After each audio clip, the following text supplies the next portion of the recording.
कोल्हापूर महापालिकेला 53 वर्ष झाली आणि 53 वर्ष झाली हद्दवाढ झाली नाही। गेल्या काही दिवसापासून हद्दवाढ कृती समिती वेगवेगळ्या प्रकारचे आंदोलन करत आहे। आज कोल्हापूर महापालिकेच्या दारामध्ये शंखध्वनी केला। काय सांगाल, तुमची पुढची भूमिका काय असेल?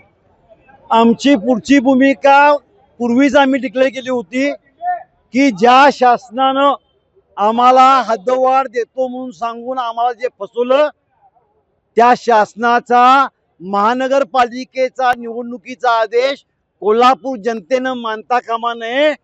कोल्हापूर जनतेनं या महापालिकेच्या निवडणुकीवर बहिष्कार टाकला पाहिजे, ही आमची प्रमुख मागणी आहे।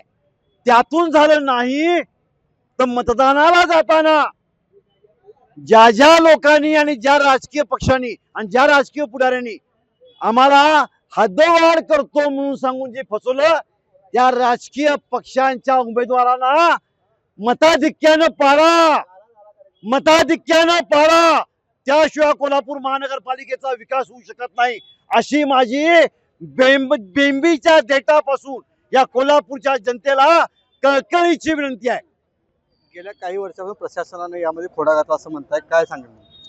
तुम्ही आजच पाहिलं असेल, कृती समितीच्या वतीनं काल 53वा वर्धापन दिन झाला, पण त्यांनी स्वतःचे आर्थिकरण घेण्याची पेक्षा दुसरं काही प्रशासनातल्या अधिकाऱ्यांनी केलेलं नाही।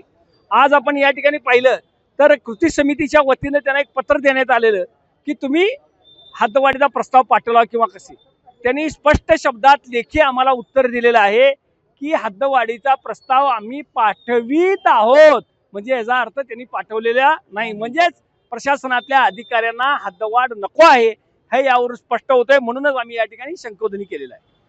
गेल्या काही वर्षापासून एक हद्दवाढ कृती समिती आंदोलन करत आहे, परंतु आता प्रशासनानेही खोडा घातला असं म्हणणं कृती समितीचं आहे। त्यामुळे येणाऱ्या निवडणुकीमध्ये कुणाला कशा प्रकारे आपण मतदान करावे ही आता कृती समिती सर्व कोपऱ्यात सांगणार आहे। अमरसिंह पाटील, जय महाराष्ट्र, कोल्हापूर।